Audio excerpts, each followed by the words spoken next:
It's 6:30 p.m. and I'll now declare this agenda briefing forum of the Town of Victoria Park Council is open. I'd like to begin with an acknowledgement of the traditional owners. Nunjarapan Wajak Noongar Budja Yakan Nidja Bilya Barduk. I am honoured to be standing on Wajak country on the banks of the Swan River. Nan Kadach Noongar Mort Ken Kadak Nidja Wajak Noongar Budja. Nan Kadach Nidja Noongar Brudia Kora Yeye. Border Balapan Mordich Noongar Kadajan Mort Webudja Yeye. I acknowledge the traditional custodians of this land and respect past, present and emerging leaders, their continuing cultural heritage, beliefs and relationship with the land which continues to be important today. Nan Yunko Balapan Noongar Brudia We Mort Nidja Budja. I thank them for the contribution made to life in the town of Victoria Park and to this region. Moving on to item 4 on the agenda, announcements from the presiding member. The purpose of the agenda briefing forum is to provide an opportunity for elected members to ask questions and obtain additional information on officer reports in the draft ordinary council meeting agenda. It is not a decision-making forum, nor is it open for debate.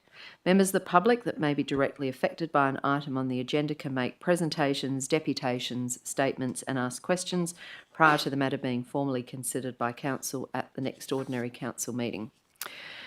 4.2, notice of recording and live streaming. All participation in this meeting will be audio recorded and live streamed on the town's website. The live stream will be archived and made available on the website after the meeting. All those in attendance are expected to extend due courtesy and respect to the meeting by refraining from making any adverse or defamatory remarks regarding council, the staff or any elected member. No one shall create a disturbance at a meeting by interrupting or interfering with the proceedings through expressing approval or dissent, by conversing or by any other means. All questions and statements made by members of the public are not to personalise any elected member or member of staff. Questions and statements are to be directed to the presiding member, who may choose to call upon an officer of the town or another elected member to assist with responses. Public participation time. There is an opportunity to ask questions and make statements at the beginning and the end of the meeting. For agenda briefing forum purposes, those questions and statements must only relate to items that are on the agenda. They are not in relation to open matters. They need to be referred to the ordinary council meeting.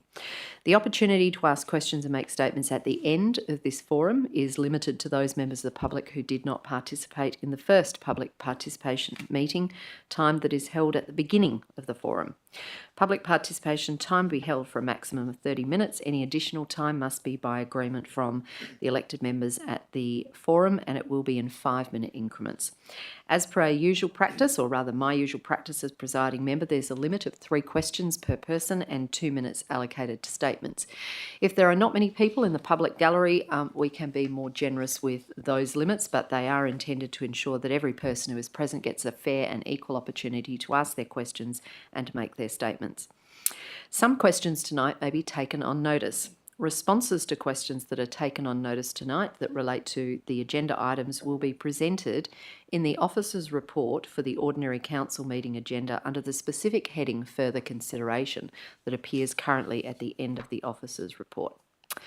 Item 5 on the agenda is attendance. We have all elected members in attendance and a warm welcome to our newest elected members, Councillors Ingram, Biondi and Gordon Manley, to your first agenda briefing forum, one of many that you will attend during the course of your term.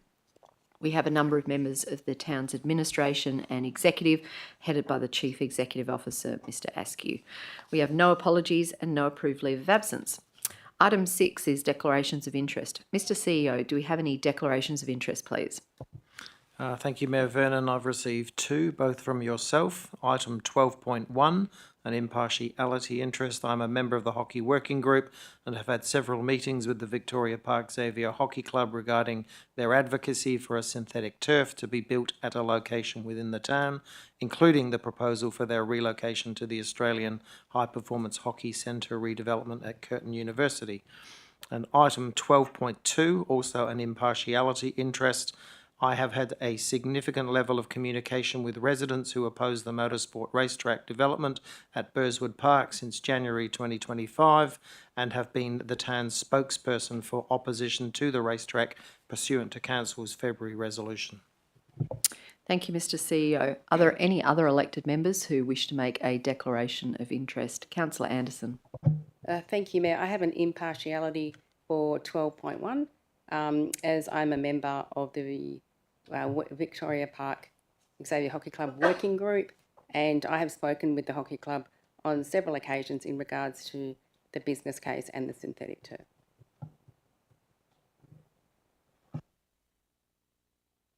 Thanks, Councillor Anderson. Anyone else who wishes to make a declaration of interest? Councillor Minson. Thank you, Mayor Vernon. Yes, an impartiality interest on item 12.2, Perth Entertainment and Sporting Precinct item. Similarly, I've had dealings with members of the community in opposition to the motorsport complex aspect of the precinct. Thank you. Thanks, Councillor Minson. Anyone else who wishes to make a declaration of interest? No, just a reminder that if you consider that you do have matters by reason of your actions or your words that would suggest that you might be predisposed to not deal with this matter when it comes to council in an unbiased and objective way, you need to consider whether you have an interest that you need to declare. Councillor Ingram. Thank you, Madam Mayor. I'd like to declare an impartiality interest regarding the Burswood racetrack development. Thank you.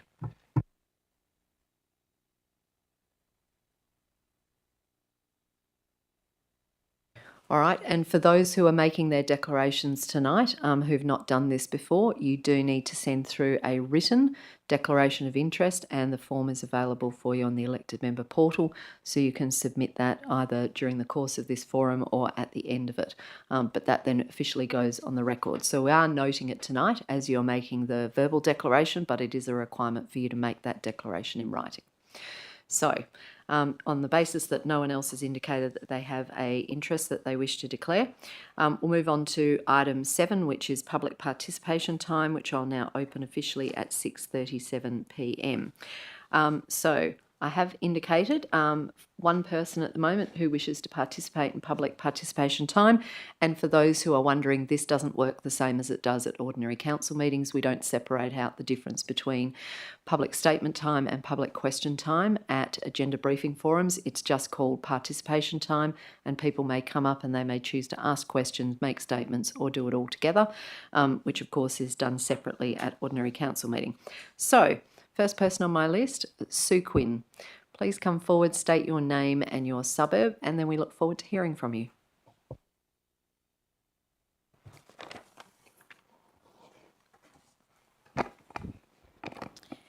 Susan Quinn from Burswood. Thanks for your time today. I wished I'd known I had a little bit longer because I actually culled down the what I'm going to say now, but I have already pre-submitted the full statement. All right, well, as it turns out, there's not many people in the public gallery tonight, so you can take your time. I think I'll get the message across. Thank you. My statement relates to item 12.2 on Council's agenda tonight, being a request to sign MRS Form 1 regarding road modification works on Victoria Park Drive and Canfield Drive to accommodate events for the Perth Entertainment and Sporting Precinct, specifically the Motorsports Racetrack facility. I am here as co-chair of the Save Burswood Park Alliance, representing the 1,500 plus members of the Alliance group who are all strongly opposed to the state government's proposal to build a racetrack in the park. We note that the recommendation is to authorise the CEO to sign the development application, subject to an endorsement and acknowledgement that signing the application does not represent approval or consent by the town to commence the development. However, we are still astounded that regardless of significant opposition and strong public criticism, the government is clearly pushing ahead with its plans, despite not knowing or revealing how much it is going to cost, exactly where the track will be located or its final design, what environmental impacts it's likely to have, and still with no business case or feasibility study supporting its plans, and certainly no genuine consultation with local residents or the land's traditional owners. For this reason, we call upon the Council to send a clear message to the state government that the ratepayers do not want the racetrack in our town, and we don't believe that Council should appear to support the proposal at any level by signing any permissions. It has been stated that if Council does decline to sign, the applicant would likely approach the Minister for Lands to sign, and that would only delay the process, not stop it. We ask that you please don't make a decision to sign based on their claim that there are easy ways and means to get around any objection. We are tired of the arrogant bullying tactics being used by this government in pushing through their agenda without following due process. We don't want to make it easy for them, and let's not bow down to pressure. The Alliance and its members have been very grateful and appreciative of Council support in opposing the racetrack to date. We respectfully urge you to take our comments into account when deciding how to proceed with this request. Thanks for your time. Thank you. Is there anyone else in the public gallery who wishes to either ask questions or make a statement? No? On that basis, I'll close public participation time at 6:40 p.m. We'll now move on to item 8 on the agenda, which is presentations. There are none. Item 9 is deputations. There are none. Item 10 is method of dealing with agenda business. So questions have been received from elected members on the following items, which I'm about to read out. I encourage elected members to listen to the item numbers that I'm about to read out. Firstly, if you hear an item number that you would like to ask questions about but have not pre-submitted them, you need to let me know the item number, because we only deal tonight with items for which people want to ask questions about. And secondly, if you have asked some questions about items on the agenda, you have already received some answers to your questions and consider that there is no need for you to ask those questions now in this agenda briefing forum. There is an opportunity for you to let me know that you're not pursuing questions that you might wish to ask. That does not mean that there won't be other elected members who still have questions on those items. So the items that we've currently received notification questions from are item 11.1, Council Resolution Status Report October 2025, 11.2, 2025 Policy Review, Item 11.3, Policy 022, Elected Member Professional Development. 12.1, Victoria Park Xavier Hockey Club Business Case and Transition to Australian Hockey Centre. 12.2, Request to sign MRS Form 1, Perth Entertainment and Sporting Precinct. 12.3, Endorsement of Library Services Strategy. 12.4, Endorsement of Arts and Culture Strategy. 12.5, Endorsement to advertise the draft community group and club development plan. And item 14.2, Statement of Accounts, September 2025. Now, firstly, are there any elected members who have an item on the agenda that is not in that list that they would like to ask some questions about? We need to add in. Councillor Minson. Yes, thank you. Item 13.2, Charles Patterson Park, and item 13.3, Elizabeth Bailey Precinct, tenure documentation.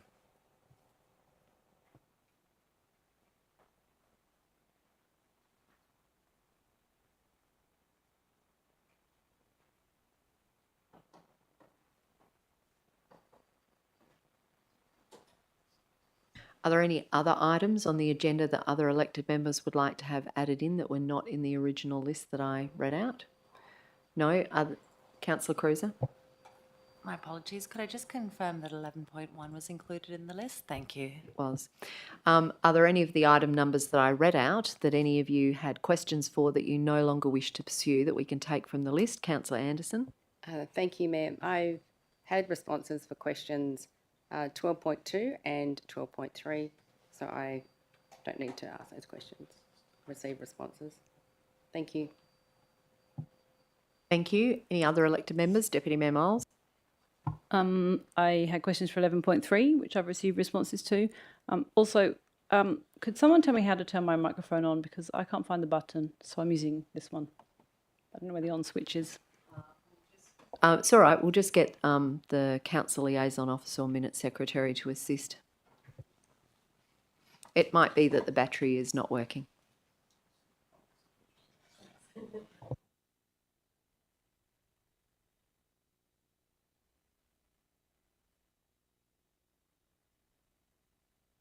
All right, while we're doing that, are there any other elected members who've received answers to questions they put through that they don't wish to continue to pursue in the course of the meeting? If not, we'll be going ahead. Now, we only had questions about item 11.3 indicated previously from the Deputy Mayor. So this is Policy 022, Elected Member Professional Development.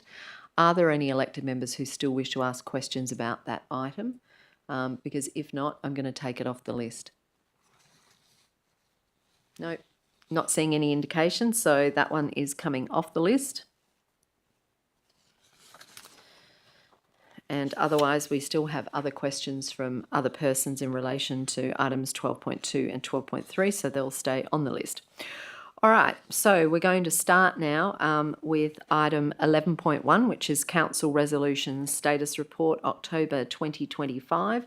I'm going to turn to the elected members who have sent through questions first, and then if there are any other questions that arise out of that, those who have questions that they want to ask, whether you've received answers or not, you're welcome to ask them. If there are questions that spring to your mind after you hear the answers from whoever is given the task of answering your questions, you'll have plenty of opportunity to continue to ask those questions. And once you hear questions from other elected members, that might, again, spring to mind things that you hadn't thought of that you then want to ask questions about. You'll still have an opportunity to do that. So first questions indicated on 11.1, Councillor Cruiser. Could I ask why item 13.7 from the December 2024 OCM is not included in attachment 11.1.1 for this ABF, our list of outstanding resolutions? All right. I think I'm directing that question to the Chief Operations Officer, Ms. Lobikus. Thank you, Mayor. That was actually marked as complete, as in error, so it should be still in progress. Anything further, Councillor Cruiser, in regard to that item? All right. Councillor Ingram. My apologies, Madam Mayor. I don't need to have that question clarified. All right. May I also bring to your attention that I would also like no further clarification 11.21 or 14.23. All right. Thank you.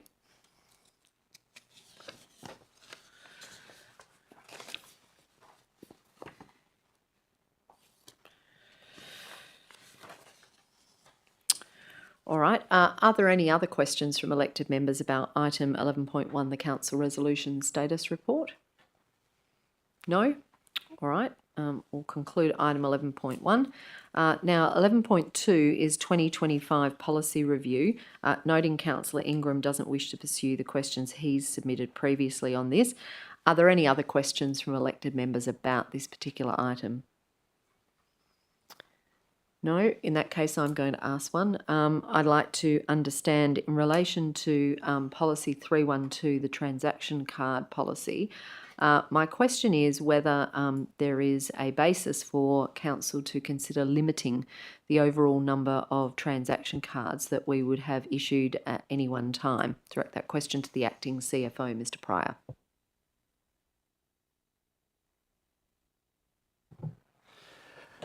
Through the chair, there's no reason why I can't see that being placed on this policy if we did want to, if council did want to limit the number of transaction cards in circulation within the organisation. Thank you. Follow-up question to that. If council were so consider that was appropriate, what do you consider is the best method of doing that? Simply raising that as an amendment at the ordinary council meeting in 2 weeks' time? Yes, that would be the main area, the right time to raise that and put that into that policy. Yes. Further question to that, does the town have a view about the maximum number of transaction cards they consider they need to do their ordinary business? Mr. Pryor? Through the chair, I'll probably need to take that one on notice so I can have enough time to consider the amount of transaction cards we've got in practice and come back to you. Right, thank you. We'll take that question on notice. Thank you. We'll look forward to seeing the answer to that in the agenda for OCM. Thank you. Any other questions about this item from anyone? No? All right. We will move on from 11.2. So next on the list is item 12.1. Victoria Park Xavier Hockey Club, business case and transition to Australian Hockey Centre. So in relation to this particular one, I will go first and ask, are there any elected members who are looking to ask questions about this item? Because I do have some questions, but Councillor Minson. Thank you, Matt. I do have a few questions. Just seeking clarity that the town is not intending to be a party of any lease between the Xavier Park Hockey Club and Hockey WA. Direct that question to the Chief Community Planner, Mr. Doy. Thanks, Mayor Vernon. Thanks for your question, Councillor Minson. No, we're not intending to be a party to any lease arrangement. Thank you. A few other questions. Does the town have an understanding that if there are any possible anchor tenant options available to Hockey WA, or is the Xavier Park Hockey Club kind of really the only viable option they have? Mr. Doy. Thanks, Mayor Vernon. The major tenants that are anticipated to be at the Australian Hockey Centre are obviously the Australian hockey team and Centre of Excellence and the staff that supports that. It's the club itself, so Victoria Park Hockey Club. There is an intent as well to have the South Perth Wasps Hockey Club, although there is work to be done there as well. So they are the major tenants, as well as Hockey WA itself and its staff. Thank you. There's a item in the report 17G that talks about a further note of caution about the financial modelling, particularly about the costs associated with moving grass teams onto turf and the unknown costs, I guess, and a potential subsidy for the club. Just looking to get a bit of clarity around that, understanding of what that actual cost would involve and the risks associated with that. Mr. Doy? There are risks with moving across financially with the club, which needs to continue to be explored and understood. So moving across the Australian Hockey Centre into the proposed or emerging management arrangement does have a potential financial implication through the bar takings, the use of volunteers, or the savings we get through use of volunteers, and the way the club would be able to draw a revenue, have a revenue stream. It would be different to what they have at the moment, and so that needs to be continue to be modelled and understood as that management arrangement emerges. So that's what that primarily means. There should be some more detailed information within the business case, and so perhaps just to answer that in a full way, I'll take it on notice and I'll be able to provide a more fulsome answer, but that gives you an indication. Yep.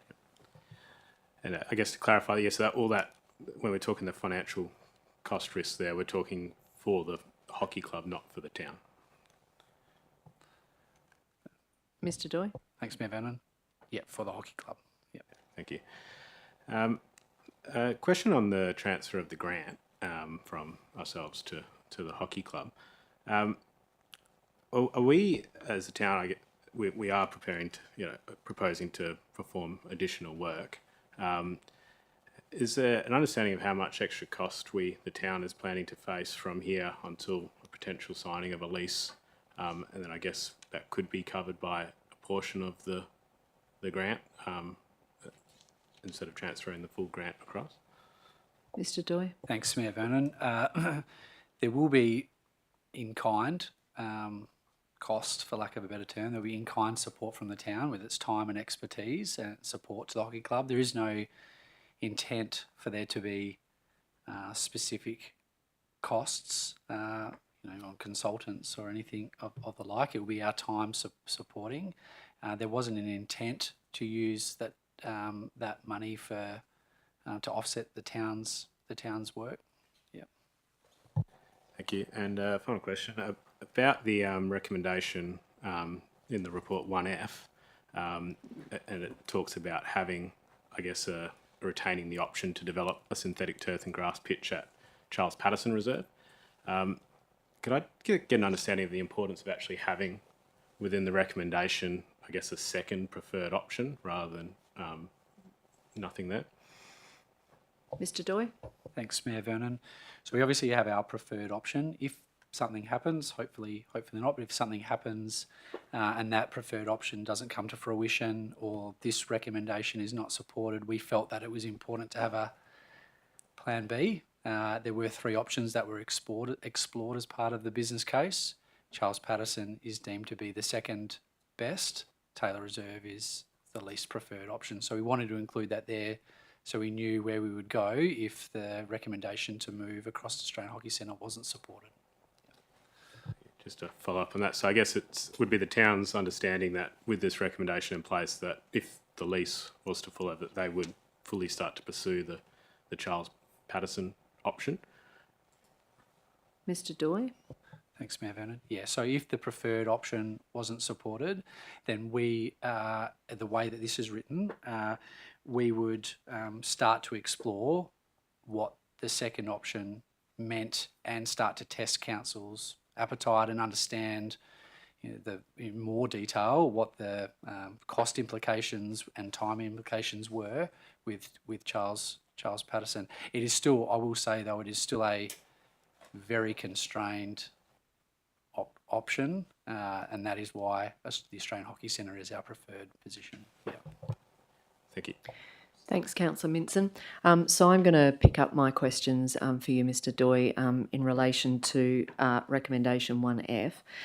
Can you explain how it is that recommendation 1F can be on the council's agenda when item 13.2 is for a recommendation by the town staff that we engage in an open expression of interest with a view to long lease of Charles Patterson Reserve for other sporting codes?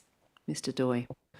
Thanks, Mayor Vernon. Yes, I can explain that. So Charles Patterson, as as a quirk, is separated into two portions. We have the northern portion of Charles Patterson, which is the subject of 1F, and in the business case, you'll see some spatial arrangements which show the turf located on the northern portion of Charles Patterson. The item, I think it's 13.2, relates to the southern portion of Charles Patterson, which is wedged in between Shepparton and Asquith, which is not the subject of this business case analysis. So they are on Charles Patterson, but separate portions to Charles Patterson. Okay, thank you.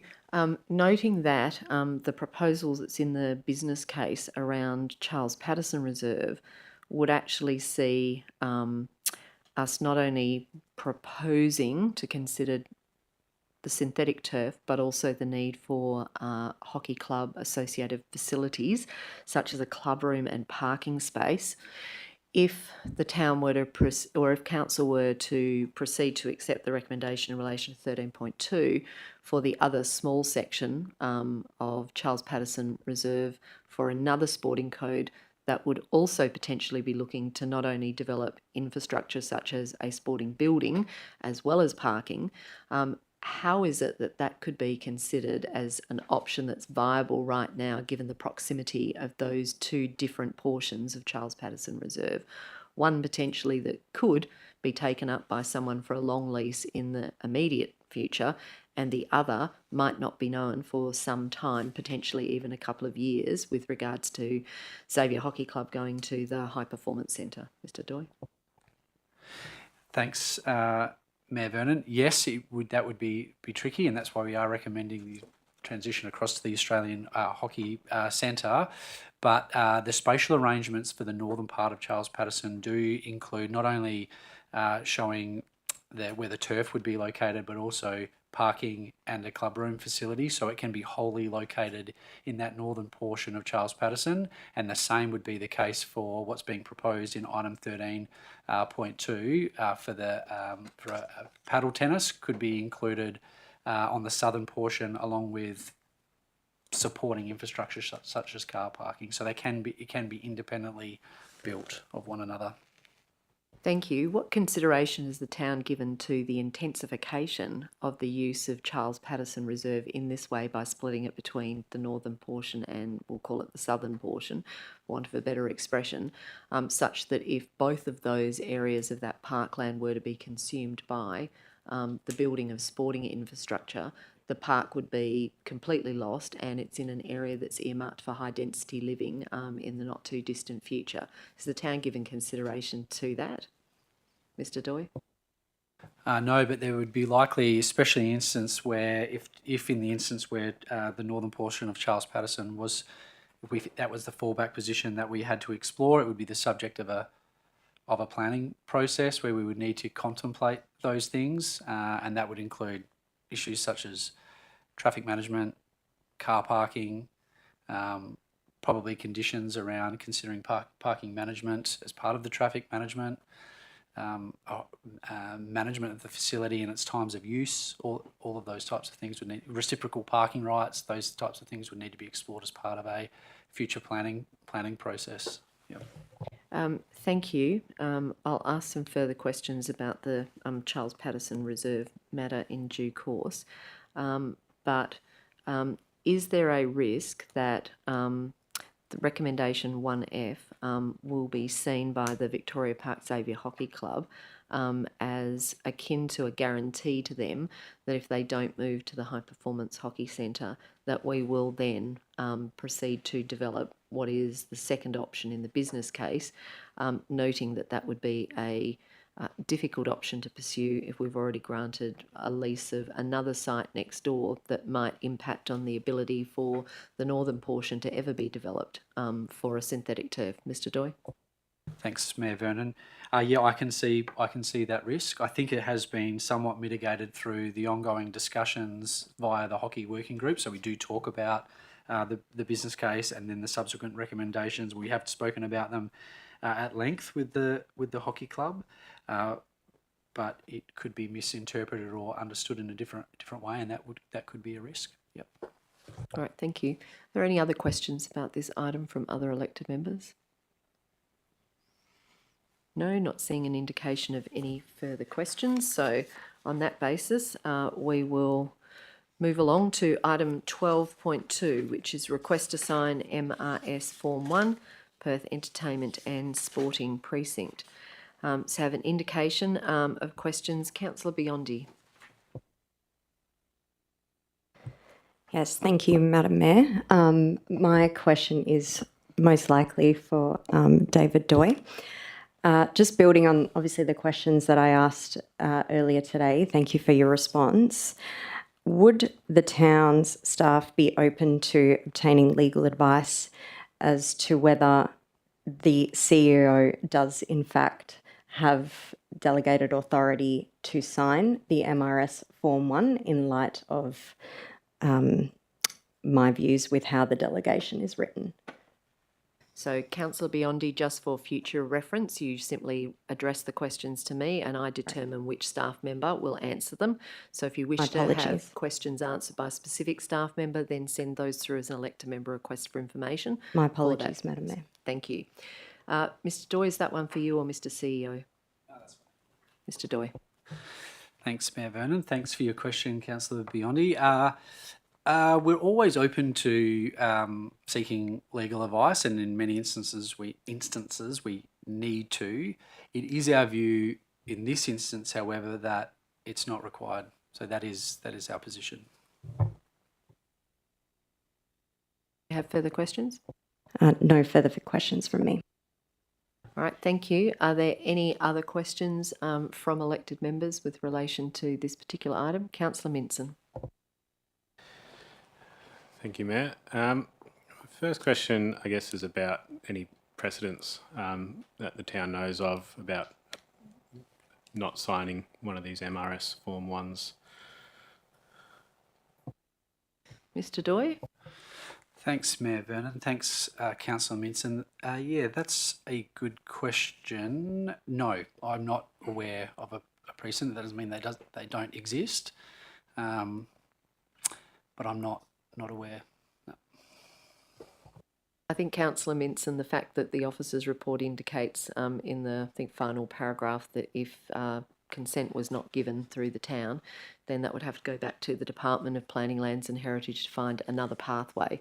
I would suggest that it might be the case that if there was a clear pathway known about and there was precedence for it, we might have been informed of that by the department, what it would be. Do you have further questions? I do. Thank you. So the report includes some items that need to be considered when signing one of these forms, and one of them is impacts upon assets or infrastructure that the town owns or manages. And the report goes on to say that that the town doesn't have the required information yet from the project group about the likely maintenance implications or the reduction in asset life of the road. And then goes on to note, I guess, the ability to pursue that type of information in the development application process, which I guess we wouldn't be necessarily that, we'd be asking for just as for information only. I guess, is it a possibility for the town to request information regarding the maintenance and any potential asset life reduction of the roads at this stage before we would sign the MRS form? Mr Doy? Thanks, Mayor Vernon. Thanks for the question. We have requested that information and it hasn't come. So that I suspect that information is still being developed and understood. As to whether it's council's prerogative to determine whether they want to pursue with the planning, allow a planning process to occur in lieu of that information being provided. Yep. Thank you. And just final question: is there a time frame or a required that we have to provide a response or sign the form? Mr Doy? Thanks, Mayor Vernon. No, there's not, but obviously the longer that we take, the more likely it is that the project team, the state government, consider an alternate pathway. Thank you. Thanks, Councillor Minson. Any other questions from other elected members about this item? I've got some questions.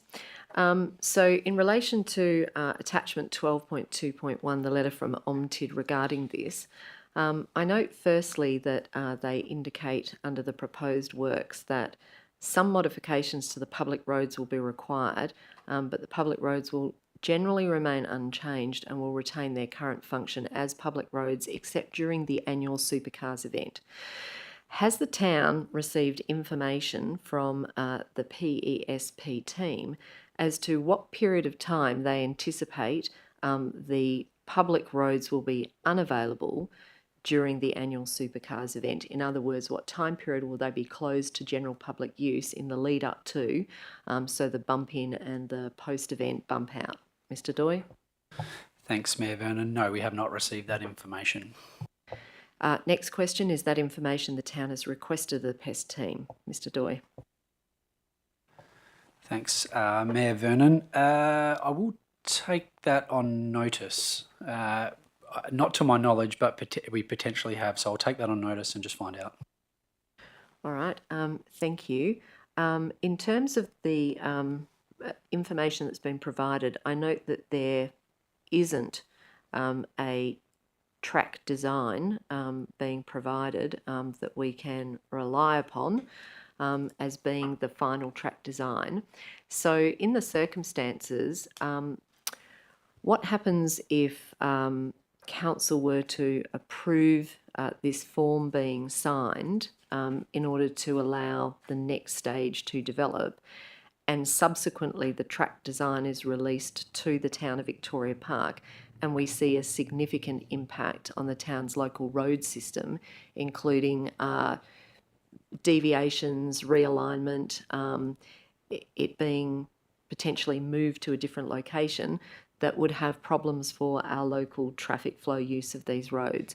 In those circumstances, were that to occur, Mr. Doy, what position would the town be in then, having already signed this form? Signing the MRS form would allow a planning process to occur, and then it would allow the town to undertake a formal assessment, hopefully on an application which includes all of that information.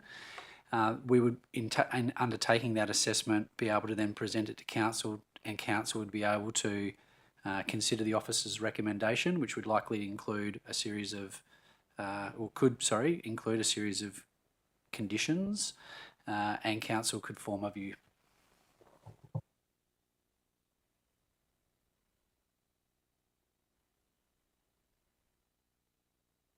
All right.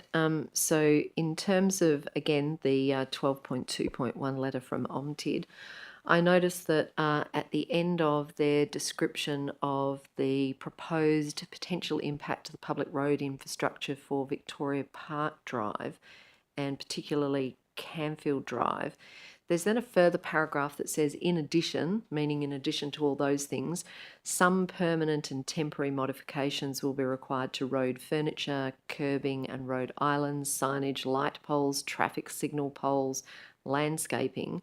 Liaison with the town will continue in progressing the details of the works proposed within the road reserves. Given that, it has been made public that the government is considering whether it ought to continue permitting the town to be a part of the reference groups that have been working on the PESP project as a result of council's ongoing opposition to the project. How likely is it that there will be any liaison with the town regarding the details of all these additional works proposed, of which we have no details currently? Mr. Doy. Thanks, Mayor Vernon. There already has, so in the town's participation in the working groups up until now, there already has been a lot of information that has been shared at a level of design on those elements. So we are aware and have provided input along with a range of other stakeholders as well. But that input and what's being proposed remains under the veil of confidentiality at the moment. And what I would say is that a planning process, dependent on what is submitted by the state, should reveal those elements for an assessment and then get council to form a view. Thank you. Now going to ask a question that may involve a degree of speculation that you feel uncomfortable with as a planner. However, should the government and the parliament proceed to ratify the state significant development bill, which is currently passed the lower house and is now in the upper house, which would give the Premier of Western Australia the sole power to determine whether or not a development is a significant development and thereafter to approve it without it going through usual development application processes and approvals such as the WA Planning Commission.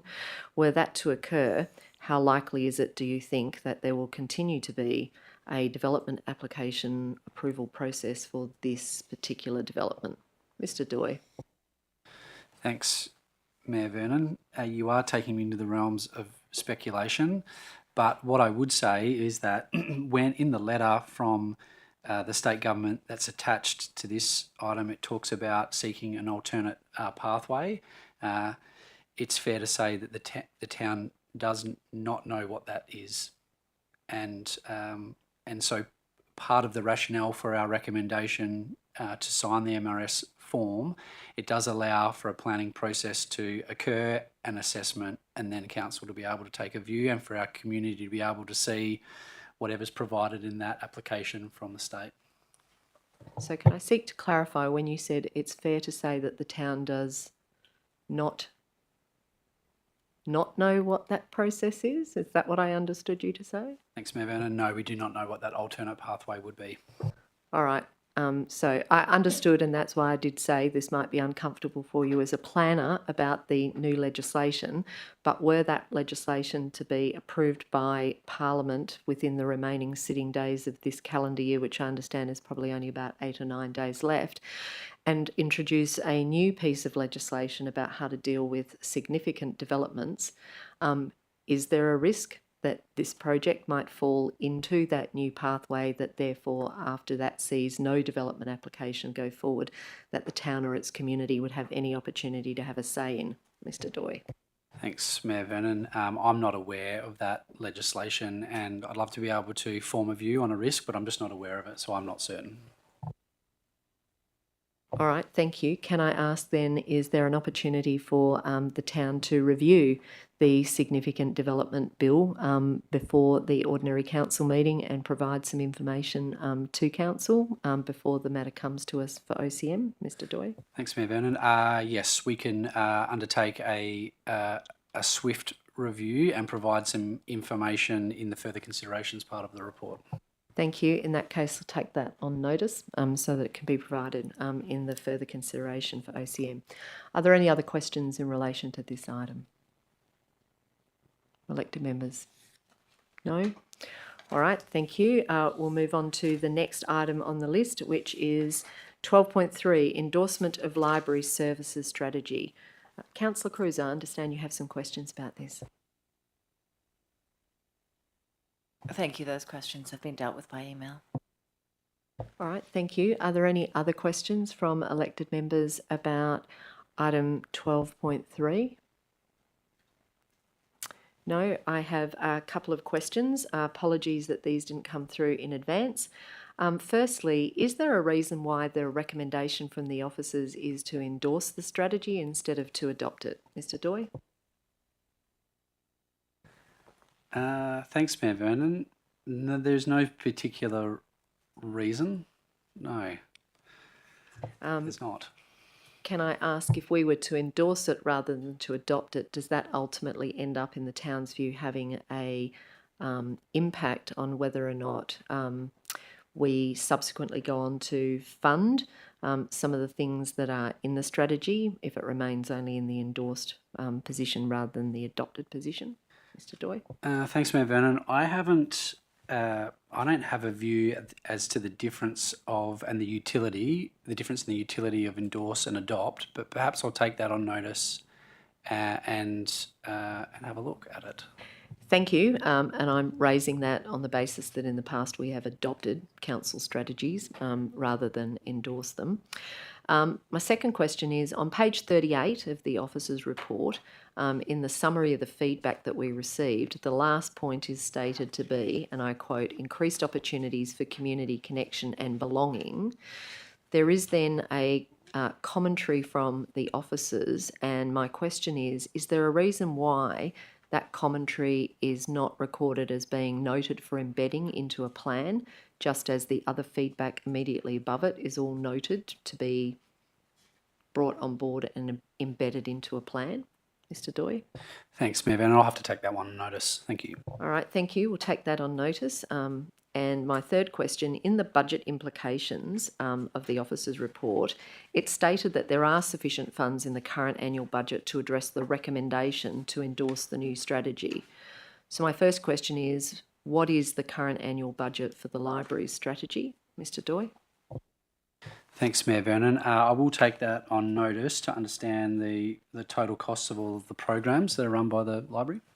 Thank you. We take that on notice. Thanks. And my second question is, given the proposed expansion of services in the new library services strategy, what is the current projected budget increase for the new library services strategy in the coming budget year of 2026-27? Mr. Doy?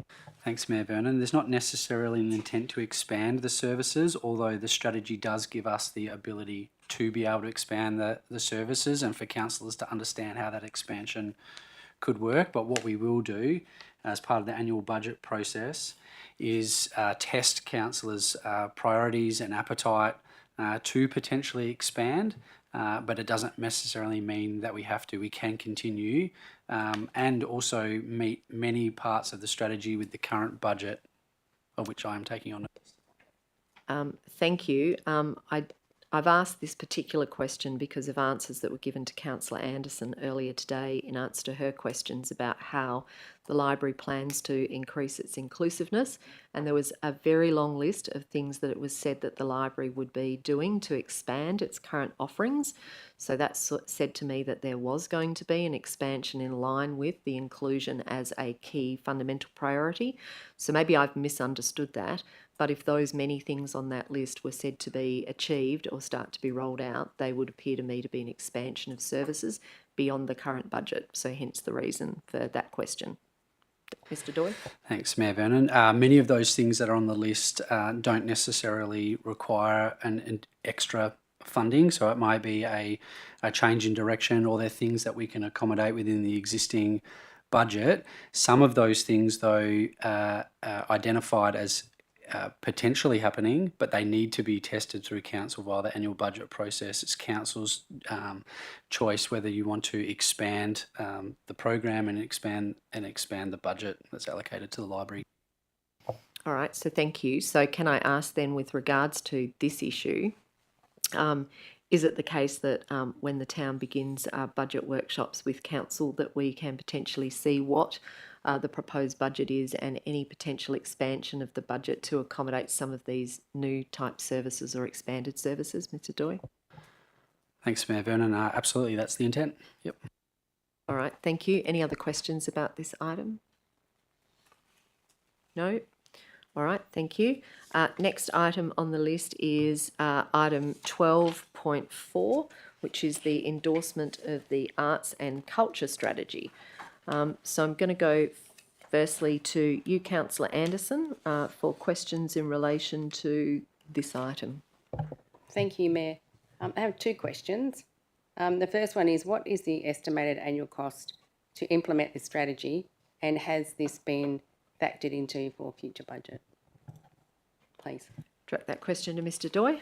Thanks, Mayor Vernon. Thanks for the question, Councillor Anderson. So the approved budget for arts implementation for this financial year is $35,000.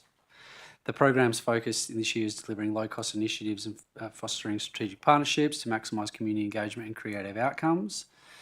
This approach remains sustainable within the current financial and especially resourcing capacity. However, administration, similar to the answer I just gave for the library services strategy, will seek to gauge council's appetite for prioritising additional actions within the new strategy, which may require an increased budget in future years. Any future programming will continue to be aligned with available resources to ensure feasibility, i.e. that we don't overcommit. Thank you for that response. You've probably slightly given me a response, but I'll ask the second question. So are there specific actions within the strategy that can be delivered within existing staff and program budgets? Mr. Doy? Thanks, Mayor Vernon. Thanks for the question, Councillor Anderson. Yes, there are many. So there are many actions within the strategy that are being delivered within existing staff and program budgets. These include all the public art related actions, as well as low cost initiatives and partnership based projects that align with current resourcing and financial capacity. Additionally, arts season programming and arts grants are used where possible to support and achieve strategic outcomes. That was great. Thank you. Thanks, Councillor Anderson. Are there any other elected members who have questions about this item?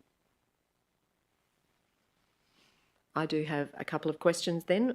So same question as before. Is there a reason why the recommendation is to endorse this strategy rather than to adopt it? Mr. Doy?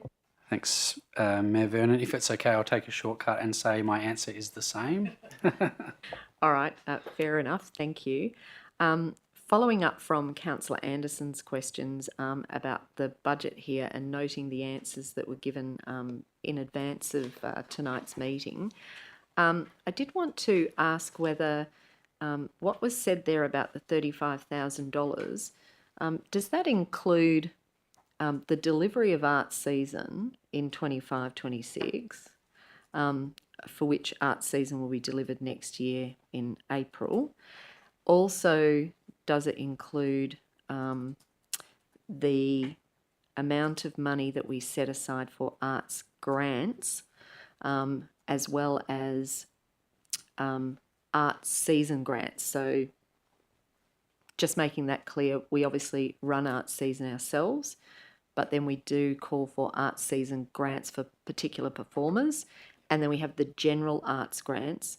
Do they all fall under this $35,000 budget, or are they separated out and the $35,000 is just for something completely different, like any of the things that we do, such as the town's exhibition of its art collection, management of it, etc.? Mr. Doy?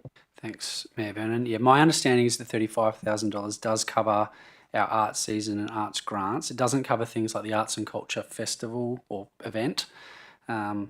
But perhaps it's a good idea to assist elected members to take this on notice, and in the further consideration, just provide a breakdown of the budget for 25-26 so you can get an understanding of what it looks like. Yeah. That would be really helpful. Thank you. So we'll take that on notice so that there can be that breakdown given. Thank you. Any other questions arising from elected members about this particular item? No?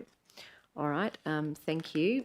So we now move on to item 12.5, which is endorsement to advertise the draft community group and club development plan. Councillor Cruiser, you had some questions about this? I wanted to ask, is there a specific provision made either in the planning of the draft or in terms of consulting with clubs to talk about the impacts of climate change in coming years on these clubs? For example, sports clubs are dealing with the impact of longer heat waves and hotter days, and whether we're explicitly making space to hear from clubs about that, not just sporting clubs, but also other community groups. Mr. Doy? Thanks, Mayor Vernon. Bear with me for one moment. I'm going to read an answer and then I'm going to add to it. So the answer is a pre-prepared answer. So the answer is the draft community group and club development plan was developed within the framework of the strategic community plan and the public health and wellbeing strategy, which includes the environment and sustainability as key principles.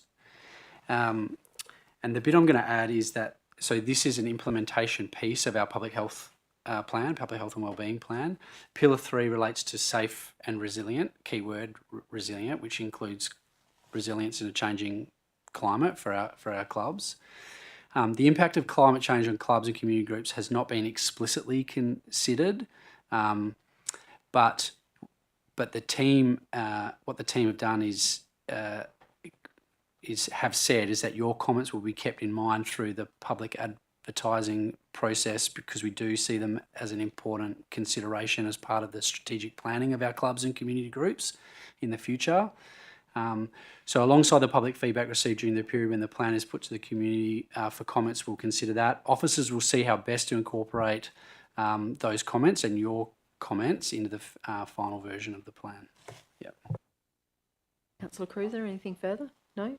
All right. Any further questions from elected members about this item?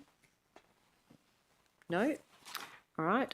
The next item on the list is 13.2, which is Charles Patterson Park, authority to invite expressions of interest for sporting and recreational use. Councillor Minson. Yes, thank you. Just seeking some clarity, I guess, on the intent of the expression of interest and how a lease would likely proceed. So my understanding is that the lease it's a ground lease, and that it would give the potential lessee the option to develop, a paddle racket facility is what the report talks about, but it could be other things. So the intent would be that they could build some pitches and potentially build a building, a cafe, and we're talking about just a 5-year lease and a +5 option here. Would the intent then be that the town would own this building and these pitches in the long term then, after the lease? Ms. Levickers. Thank you, Mayor. Yes, certainly that is the intent, that anything that is built after the ground lease expires becomes the assets of the town. Thank you. Does the town have, I guess, past experience or knowledge, I guess, of what a typical kind of, I guess, lease term would be that would, I guess, encourage a potential developer to build a facility and then to run it? Just 5 years seems quite short for someone to come and build a facility and then potentially just lose it to the town. Do we have a feel of, I guess, what a typical term would be for such a lease? Ms. Levickers. Thank you, Mayor. The 5-year term, that's the maximum that we're allowed under the policy currently, so that's why the paper suggests the 5 years. And that maximum, is that without a business case? Is that? Ms. Levickers. Yes, it is. Yes, okay. I think that's all my questions. Thank you. All right. Any other questions from elected members about this item? I have a number of questions. Apologies, they weren't sent through in advance. So in terms of paragraph 5 of the officer's report, it talks about the action from our social infrastructure strategy about preparing a concept plan for Charles Patterson Park. I'm interested to understand why we haven't prepared a concept plan for Charles Patterson Park prior to this item coming to council, seeking our approval to go out for expressions of interest for someone to effectively take a long lease of it. Ms. Levickers? Oh, Mr. Doy? You're in the hot seat tonight. I am, Mayor Vernon. Thank you for the question. The reason a concept plan for Charles Patterson hasn't been prepared, and it is identified in the social infrastructure plan as well as social infrastructure strategy as well as the public open space strategy, is because it's not high on the priority list, and we have been focused on other things. So that's the reason. But this opportunity has emerged prior to us getting to the preparation of a concept plan, which is why you see this report. Thank you. go back to Ms Labicus. Paragraph 8 of the officer's report says that the proposed EOI responds to growing interest from commercial, sporting and recreation operators seeking to establish new facilities within the town, including emerging sports such as padel tennis. Are you able to enlighten us, how long has it been since the town has been receiving interest from commercial and sporting and recreation operators seeking to establish new facilities, and in particular padel tennis? Ms Labicus? Thank you, Mayor Vernon. We've actually had a number of inquiries from different operators from about January this year, so it seems to be growing in popularity.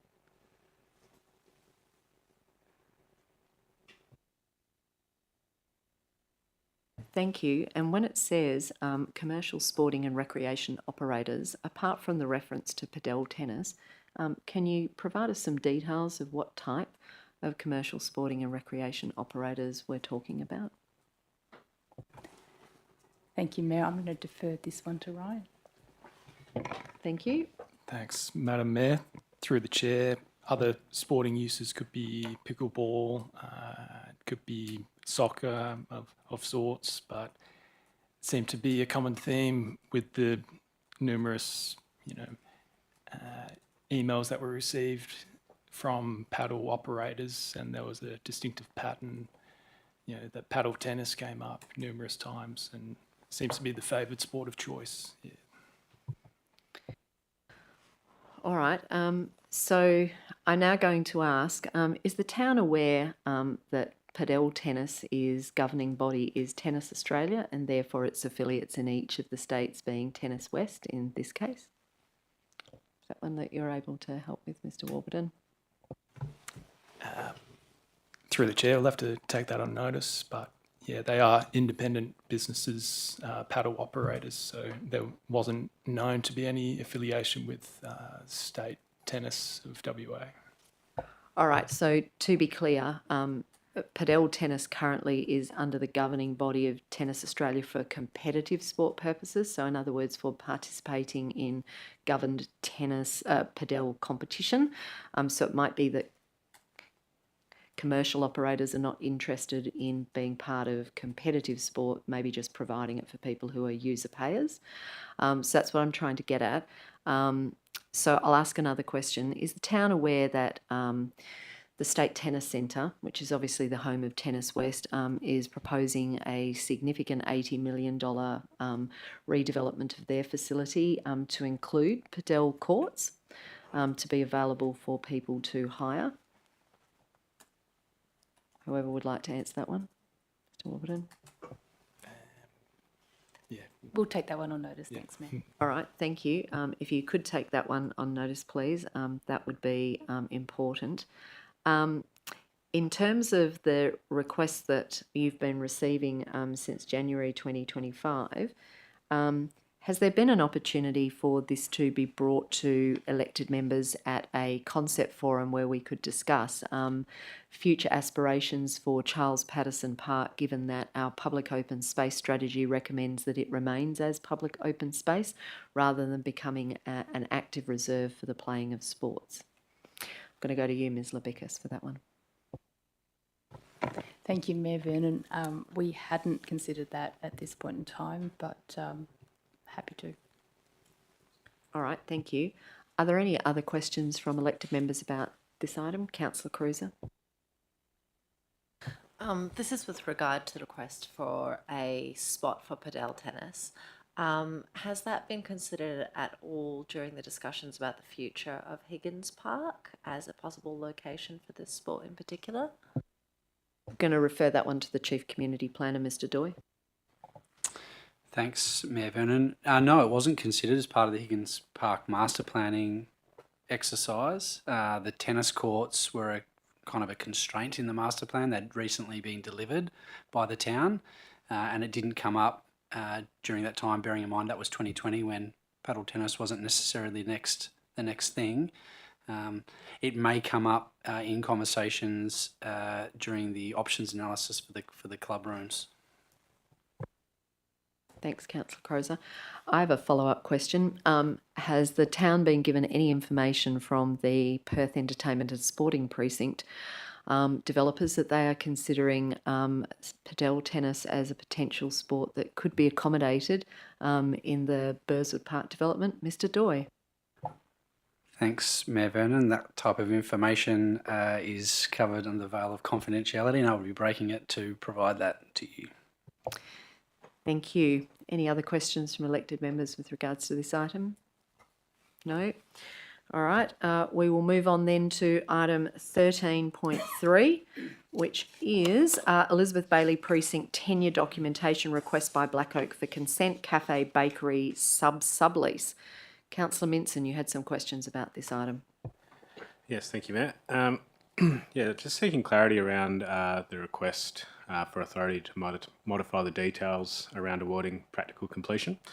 I guess under the agreement for lease to enable leasing kind of on time, I guess. So in the recommendation for B, it talks about a bank guarantee being provided by Black Oak to the estimated value of the works to be completed.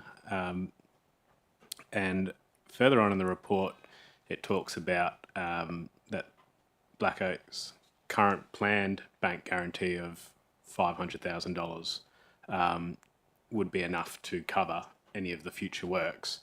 I'm just, guess clarity. Are we proposing to get additional bank guarantee over the currently proposed $500,000 to cover any outstanding works at the time that we would be awarding practical completion early, or are we proposing to use the existing proposed $500,000 to cover, I guess, the typical defects liabilities and any outstanding works?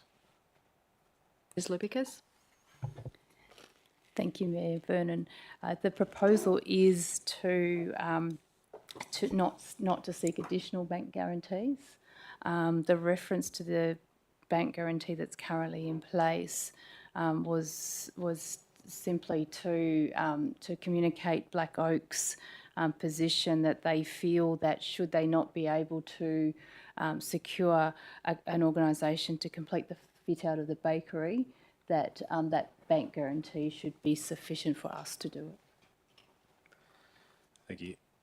So I guess the assumption would be that the original bank guarantee was considered appropriate to cover any liability with defects or anything over the period after restoration works, which would be the $500,000. So does the town have a feeling of, I guess, the additional risk that it would be taking on from not increasing that bank guarantee to cover, I guess, variations now to the completed works at the time of practical completion? Ms. Lubicas? Thank you, Mayor Vernon. The legal advice that we received was that we could determine what we would accept as part of practical completion and what is. So I guess under the AFL it says that that bank guarantee and practical completion is surrounding any minor omissions. So I think the question before us here is whether or not we consider that the bank guarantee and the fit out constitutes that minor or not. So that's really what we're trying to get to the heart of in here. But we can clarify that further. Okay, yeah, thank you. I guess then it would be, the question would be, do we have an estimate then of what those outstanding works would be at this stage? Ms. Lubicas? That's currently sitting with the project manager. I'll take that one on notice. Thank you. So we'll take that on notice, Councillor Minson. Thank you. Further questions? Yeah, the other question I had was to do with, I guess, the powers that the town has under, I think it's the deed of consent or the main lease, in terms of managing the museum zone or stepping in to manage the museum zone. Just wondering if the understanding was that that museum area was going to be kept kind of clear of any cafe activity. Like if it was the plan that there would be no tables and chairs in there and it was just, I guess, just museum. Ms Lebicus. Thank you, Mayor Vernon. Yes, certainly the additional features of the deed of consent that's outlined here by the town's lawyers actually suggests that that's actually strengthened by these clauses. So yes, it is that it needs to be free, it needs to be available, and there needs to be reporting back to the town how many times it's actually accessed and its utilisation. Okay, yeah, thank you. And so just to clarify, yeah, so there wouldn't be like table seating there at other times. Ms Lebicus. Thank you. No, it's not intended. That's all the questions I had, thanks. Thanks, Councillor Minson. Any other questions from elected members about this item? No? That brings us to the end of the items that people had indicated they had questions for. So on that basis, we will move along. Item 16 is motion of which previous notice has been given. There's none. Item 17 is public participation time, which I now open at 7:42 p.m, but noting there are no members of the public in the gallery, I'll close public participation time at 7:42 p.m. Item 18, questions from members without notice on general matters. So this is an opportunity for elected members who have questions that they would like to ask of the town staff about general matters. They don't necessarily have to be matters that are in the agenda, although I suppose perhaps when we're reviewing our meeting procedures, local law in the future, we might choose to align that all so that it is a no surprises environment, but for now it remains one. So Councillor Melrosa, you were indicating first. Go to you first. I think that's a good idea, by the way. But this question isn't about something on the items of tonight's agenda, ironically. The Metronet project in Long Park has obviously opened in great fanfare, but it's still not complete in various different areas, as the Mayor and myself noted on the weekend when we had a bit of an inspection. But what I'd like to know is when the sprinklers are all going to be complete, because I've already noticed quite a number of trees that are passed away. Ms Lebicus.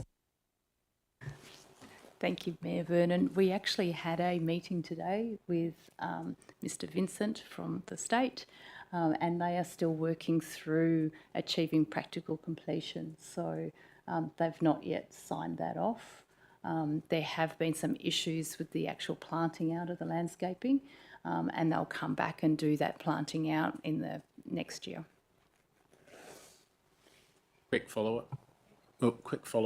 So that means the things that have died already, they would be replaced in addition to the things that haven't already been planted? Ms Lebicus. Yeah, absolutely. So part of the agreement with the alliances is that they actually have a 12-month period where they need to have 100% survival rate. Anything further, Councillor Melrosa? No? Any other questions from elected members? General questions without notice? No? All right. Well, on that basis, item 19 on the agenda is confidential matters. There are none. And so at 7:44 p.m, I'll declare the agenda briefing forum is closed. Thank you, everyone. Thank you to those who joined us on live streaming tonight. We're adjourned.